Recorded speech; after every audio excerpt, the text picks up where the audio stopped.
Oprah Winfrey is best known for her role as a talk show host, a media executive, actress, and billionaire philanthropist. At least that's what the media says. Meaning she's a famous person, and one thing we can conclude from the lives of celebrities is that the fact that there are a couple of bad stories about them in the media. Hers, for starters, is in the eyes of the media in her background story, most especially that of her said sexual abuse from older male relatives and friends of her mother. Oprah seems like a pretty established human from a successful show where she hosted in pastimes such as People Are Talking and AM Chicago, and her TV show, The Oprah Winfrey Show, in 1986. If we were to talk about her achievements, we would not be able to do that without acknowledging how successful this TV show was and how the replacement of the show in 2011 had an audience of 10 million persons and an annual income of closely 30 million after a year. So without a doubt, she is a publicly celebrated celebrity, whatever that means. This episode is not to talk about her achievements, it's rather about the dark shadows surrounding her fame. But amidst them all, there was a time with sex trafficking allegations. Why did this rumor start, and what was the aftermath of this rumor? Follow through and find out. If you just happen to stumble on this page, follow and turn on post notifications to our timely posts. Number 1. Sexual assault case with the Oprah Winfrey Leadership Academy. In 2007, the Oprah Winfrey Leadership Academy for Girls opened in Johannesburg with a ribbon-cutting celebration as it was a landmark boarding school. The opening ceremony had in attendance people of high standing in society, some being Nelson Mandela, Tina Turner, Sidney Poitier, Spike Lee, and of course, Oprah Winfrey herself, who had to part ways with $40 million to the end that the Academy stopped being just a dream. However, in between the record of the first year in her establishment, 6 students of the 152 accepted students by Oprah to attend the institution, laying accusations on the dorm matron Virginia Tinley Mascabo. She was accused of sexual and physical abuse and that she had a plea of not guilty to this effect. It was quite a thing of shock and pain to Oprah to have this kind of allegation leveled against something having her name as a forefront. On returning to South Africa with a team of private detectives to investigate the allegations and personally to speak with the girls, Oprah said, "It has shaken me to my core that this is one of the most devastating, if not the most devastating experiences of my life." The news did not only reflect badly on her, but it also reflected badly on the nation. Number 2. The rumors of her sexuality. The talk on Oprah Winfrey's sexuality had been in the air for quite a long time. Right after the time of the Queen of Talk in 1997, when Oprah Winfrey appeared as a guest on the episode of Ellen, where Ellen DeGeneres revealed to the world that she was gay. At this time, Winfrey had just broken up her engagement with Stedman Graham. Speculation grew of her being involved with not a man this time, but a woman. Winfrey was accused of being involved with her longtime friend and confidant Gayle King. The rumor went around for just a while Oprah talked about the issue in 2006 with O Magazine. In the interview, she explained that Gayle and her were just partners. Nothing more, nothing less. This might have put a tape on the door for a while, but people got talking as a result of the miniseries based on the cross-country trip. Rumors spiked up the charts again this time. It served as evidence to their claim. Rosie O'Donnell even went ahead claiming the miniseries were factual evidence that the pair were a couple. But the claim was dismissed, both King and Winfrey, as just rumors. Number 3. No entry Oprah. In June 2005, Oprah was denied entry into the Hermes luxury store in Paris. What in the world could have been the reason for this action? A couple of people found themselves asking this question over and over again because the idea that a billionaire and talk show host was denied entrance into the store seemed a little bit over the top. Hence, numerous theories were made up and publicized. The New York Post published an account of the incident saying Hermes staff failed to recognize the celeb's makeup and asked her to leave, in part because the store had been having a problem with North Africans lately.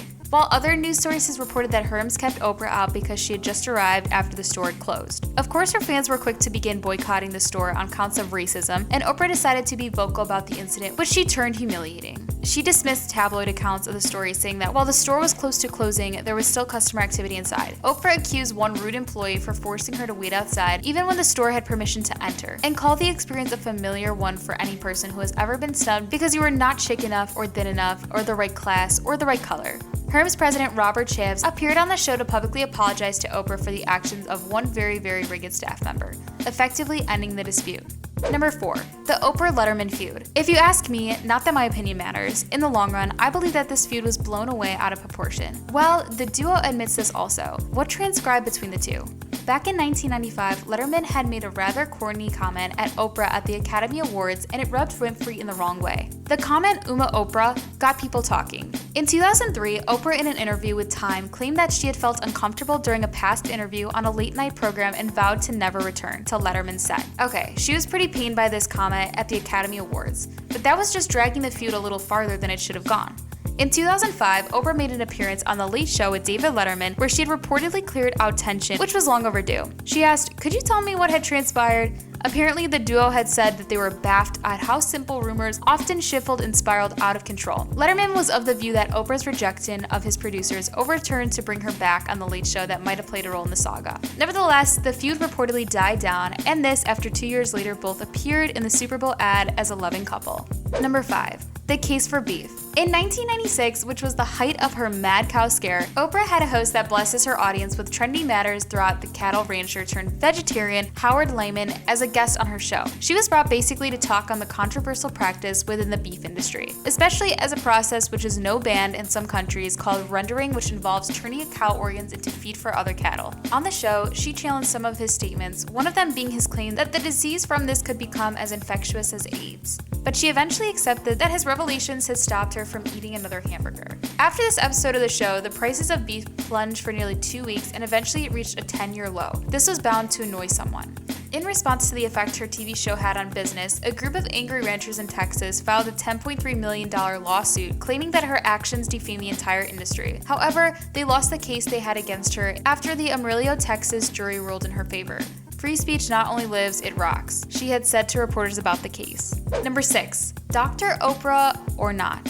Okay, Oprah is not a doctor as far as a medical line is concerned, but as their audience has been blessed with a steady healthy tips from the show, how is it possible that you begin to ask yourself, is it a result of the guests she has constantly bringing on her show? The likes of Dr. Oz, who gave some sound advice on eating and fitness. The program is also accountable for some questionable medical claims. Actress Jenny McCarthy has used Oprah's show to link some well-respected childhood vaccines to autism. This is a claim many experts dismiss, and the host of the show could hardly challenge this claim. Also, Suzanne Summers and Robin McGraw, the wife of Dr. Phil McGraw, once used the show's reach to endorse hormone therapy for women, though it can boost the risk of heart attacks and strokes. What many experts who have happened to get a glimpse of these medical episodes fear is the love and admiration for a miracle cure, as Dr. V. Leroy Young put it during an interview with the New York Times in 2006. The plastic surgeon said, "If she told viewers that the arsenic would make them beautiful, we'd be getting hundreds of calls from people asking us for arsenic." Number 7. A Million Little Lies. Why would you decide your own violation to come on a talk show host? To butt rest lies seem irrational, but somehow it seemed like a pretty smart move to James Frey at the time. He presented his A Million Little Lies, which is a memoir, as a fact of the show. And the contents of this memoir touched several people, Oprah included. Thinking the story of substance abuse and redemption were legit, Oprah made Pisces an official book club selection in 2005. But by January, the truth began making headways. Smoking Gun published a detailed account of the book's inaccuracies, which included the fact that Frey never served jail time, as the book claims. In light of new development, Oprah called the author back on the show and delivered a very public scolding. "I have to say it's been difficult for me to talk to you," she said to her guest. "I really felt duped." Frey's publisher, Nan Telsey, also appeared on the show, admitting that Doubleday had not only done anything to verify his story. Frey's next book came out in 2008 after that and was labeled fiction outrightly. Number 8. Perhaps self-help books should be scrapped. Oprah is known for publicizing some books into the limelight, and apparently the result of these books or things have been giving indirect effect on her name and personality. This is why she was one to bear the brunt of the incident. Though she did not create the theory behind the best-selling self-help book titled The Secret by New Age guru Rhonda Byrne, the other crucial part she played was promoting it on 2 episodes of her show, hence giving it a certain level of credibility. But when Oprah's producers received a letter from one viewer, Kim Tinkin, who had received a breast cancer diagnosis shortly after the show aired, they were alarmed by how far she was taking the inspiration. Tinkin wrote that she had decided to forego chemotherapy, choosing to follow the book's advice literally. Oprah brought Tinkin on the show to set her straight and urged her not to ignore all the advantages of medical science. Tinkin ended up following another New Age remedy laid out in a book titled The pH Miracle, and she died in December 2010. She still believed that the law of attraction can affect positive change. Number 9. The sex trafficking allegations. Quite recently, the rumors began sparking up online accusations of Oprah and sex trafficking while stating that her Florida home had been raided by the police. Several tweets were released making these claims. Some referenced her friendship with the disgraced film mogul Harvey Weinstein, recently sentenced to 23 years in prison for rape. Others brought the theory that the reports of the arrest are tied to the outbreak of widespread of coronavirus, to claiming that the global pandemic is a way to cover up for the arrest of celebrities involving a sex crime ring. In a tweet, Winfrey said, "Just got a phone call that my name is trending. After being trolled for some awful fake thing, it's not true. Haven't been raided or arrested, just sanitizing and self-distancing with the rest of the world. Stay safe, everybody. Selma director Ava DuVernay also defended Winfrey, posting trolls plus bots began this disgusting rumor. Mean-spirited minds keep it going. Oprah has worked for decades on behalf of others, given hundreds of millions to individual and causes in need. Share her own abuse as a child to help folks heal. Shame on all who participated in this. Number 10. Balanced or unbalanced? At the earlier part of this year, a clip surfaced on the net. This was a 24-second video clip of Oprah Winfrey's fall. While it's normal for anyone to trip and fall, the timing of the fall was what got people talking. Just as she talks about balance, she trips and falls and people decide to read meanings of all saw to it. It was said that she fell in the city of Los Angeles where Kobe Bryant died at the beginning of the year and where Michael Jackson died more than a decade ago. The time of the clip was also put onto speculation. The video is for 24 seconds, the same number which was on Kobe's jersey. But why the insistent comparison with Kobe? On February 7th, Oprah was on Hoda and Jenna to promote her tour, and from comforting a sobbing Hoda Kotb to barely containing her tears over the treatment of her friends Gayle King. After videos from the journalist's interview with WNBA legend Lisa Leslie, which included questions about Kobe Bryant's 2003 rape case, was shared online. In a clip from a larger interview that went viral on social media, King asked Leslie whether the sexual assault allegations against Bryant complicated his legacy in the context of their friendship. When Leslie explained that they didn't, King pressed on a similar question in a way that some deemed insensitive, given the timing of the interview more than days after Bryant's death, and was also because Bryant's alleged victim had dropped the charges. After what some have considered victim blaming by Bryant's legal team after the clip circulated online, she's not doing well, Oprah told Kotb, choking up. She's not doing well because she now has death threats and now has to travel with security, and she's feeling very much attacked. This is where we sign out on Oprah Winfrey and the ugly rumors which have at different times surrounded her life. Let us know what your thoughts are in the comment section below. Don't forget to leave a like and subscribe to our channel. Hit the notification bell so you get notified the moment we upload a new video. Thanks for watching and see you in the next video.